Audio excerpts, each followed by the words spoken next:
क्या हुआ? जब प्रयागराज महाकुंभ के दौरान एक साधु को गंगा स्नान करने से रोका गया, उसके बाद प्रयागराज के उस गंगा घाट पर जो चमत्कार हुआ, उसे देखकर आपके पैरों तले जमीन खिसक जाएगी। साल 2025 के जनवरी माह में प्रयागराज में सदी का सबसे बड़ा महाकुंभ लगने वाला है। यह महाकुंभ हर 12 साल में एक बार लगता है, यानी इस महाकुंभ का बहुत अधिक महत्व रहने वाला है। गंगा में स्नान करने का बहुत महत्व रहता है। इसी वजह से देश और दुनिया से कई लोग प्रयागराज के इस महाकुंभ में पहुंचने वाले हैं। लेकिन अभी हाल ही में जो घटना सबके सामने निकल कर आ रही है, उसने सभी के होश उड़ा दिए। जहां पर एक साधु महाराज को गंगा नदी में स्नान करने से रोका गया। कोई भी महाकुंभ साधुओं के बिना अधूरा है, क्योंकि यह साधु संतों के आगमन और स्नान से ही संपूर्ण माना जाता है। देव भर से साधु महाकुंभ शुरू होने के कई दिनों पहले ही प्रयागराज पहुंच जाते हैं। इस घटना की शुरुआत होती है मध्य प्रदेश के महेश्वर में रहने वाले राधानंद जी महाराज से। राधानंद जी महाराज रोजाना सुबह 4 बजे उठकर ठंडे पानी से स्नान किया करते थे और भिक्षा प्राप्त करने के लिए निकल जाते थे। उन्होंने अपने जीवन काल में सांसारिक सुख का त्याग करके कई तपस्याएं की और कई सिद्धियां हासिल की। वे महेश्वर के घाट पर ही निवास करते थे। जब उन्हें प्रयागराज महाकुंभ लगने की खबर मिली तो वे महाकुंभ में जाने के लिए बहुत उत्साहित थे। वे तकरीबन 1 माह पूर्व महाकुंभ में पहुंचना चाहते थे, क्योंकि वे वहीं पर 2 से 3 महीने बिताना चाहते थे। उनका ऐसा कहना था कि महाकुंभ वह पवित्र समय होता है जहां पर देवी देवता स्वयं उस स्थान पर मौजूद होते हैं। वहां पर तप करना, साधना करना, भगवान का ध्यान कर बहुत ज्यादा फलदायी होता है। अगले दिन सुबह राधानंद जी महाराज जब प्रयागराज पहुंचे तो सुबह के 8:30 बज रहे थे। सुबह 4 बजे उनका स्नान करने का दैनिक नियम था। उन्होंने सोचा, क्यों ना आज गंगा नदी का पवित्र स्नान किया जाए, और वे प्रयागराज के गंगा घाट पर पहुंच गए। उस स्थान पर गंगा नदी की सफाई का कार्य चल रहा था। राधानंद जी महाराज को यह देखकर बहुत खुशी हुई। जब उन्होंने अपने कपड़े उतारे और गंगा नदी में स्नान करने के लिए आगे बढ़े तो वहां पर खड़े कुछ नगर निगम के अधिकारियों ने उन्हें रोक दिया। उनका कहना था कि आप अभी स्नान नहीं कर सकते, क्योंकि इस समय साफ सफाई का कार्य चल रहा है। प्रयागराज में रोजाना रात्रि के समय गंगा नदी की साफ सफाई का कार्य किया जाता है, ताकि दिन और शाम के समय यात्रियों को इस कारण कोई मुश्किलें ना हो। राधानंद जी महाराज काफी धैर्यवान थे। उन्होंने सफाई अधिकारियों को समझाया कि बात बहुत अच्छी है, लेकिन नित्य मेरा 4 बजे नहाने का नियम है, और आज अगर मैं प्रयागराज पहुंचा हूं तो मैं गंगा नदी में ही स्नान करूंगा, और मेरे एक अकेले के नहाने से ना तो तुम्हारी व्यवस्था बिगड़ेगी और ना ही मुझे कोई समस्या होगी।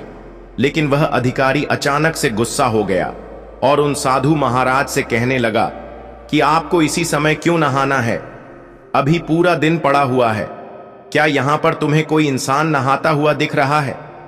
क्या तुम्हारे अंदर इतनी शक्ति है कि तुम सुबह 4 बजे इतने ठंडे पानी से स्नान कर लोगे? व्यर्थ की बातें बनाना छोड़ दो और यहां से चले जाओ।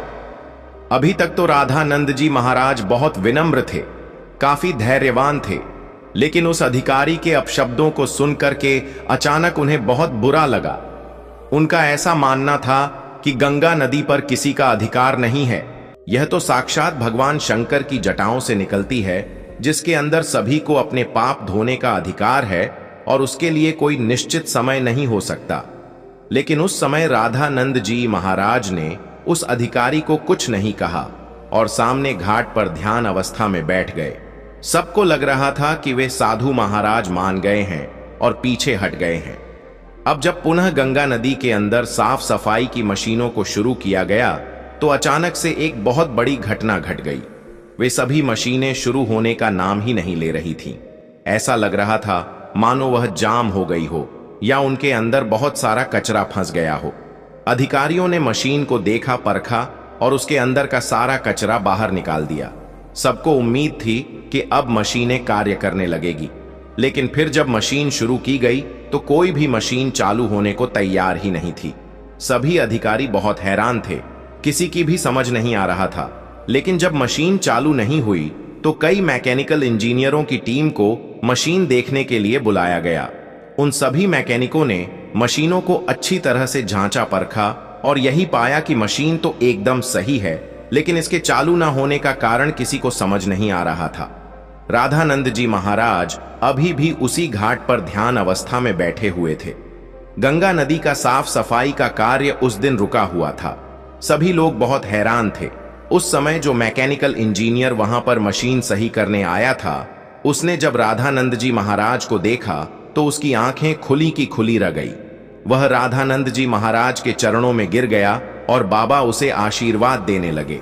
फिर वह सभी अधिकारियों को बताने लगा कि यह महेश्वर के सिद्ध महाराज हैं। बचपन के समय पर एक बार जब मुझे सांप ने डस लिया था तो इन्होंने ही अपने चमत्कार से मेरी जान बचाई थी। तब उस अधिकारी को अपनी गलती का एहसास हुआ। वह समझ चुका था अगर यह अपने दैनिक नियम के अनुसार 4 बजे गंगा स्नान करना चाहते थे तो मुझे इन्हें रोकने का अधिकार नहीं था। मैंने जो इनका अपमान किया, इन्हें भला बुरा कहा और गंगा नदी में स्नान करने से रोक दिया, उसी का परिणाम मशीनों की खराबी के रूप में हम भुगत रहे हैं। अब यही हमारी समस्या का समाधान कर सकते हैं। हमें इनसे माफी मांगनी पड़ेगी। सभी अधिकारी मिलकर राधानंद जी महाराज के पास गए, उनके चरणों में बैठ गए और हाथ जोड़कर कहा कि हमें इस बात का अंदाजा नहीं था कि आप एक दिव्य संत हैं। हमसे बहुत बड़ी भूल हो गई है। हमें आपको स्नान करने से नहीं रोकना चाहिए था। राधानंद जी महाराज अभी भी बहुत विनम्र थे।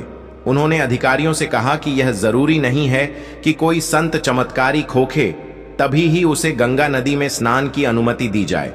गंगा नदी के ऊपर साधु संतों का सबसे पहला अधिकार है। सभी अधिकारियों ने उनसे हाथ जोड़कर कहा, अब आप गंगा नदी में स्नान कर सकते हैं। हम आपसे बहुत माफी चाहते हैं। राधानंद जी महाराज समझ चुके थे कि सभी अधिकारियों को उनकी गलती का एहसास हो गया है। उनका अभिमान दूर हो गया है। उन्होंने विनम्रता पूर्वक उन अधिकारियों से कहा कि तुम चिंता क्यों करते हो? अभी समय कहां बीता है? जरा अपनी घड़ी में समय तो देखो, आखिर क्या बजे हैं?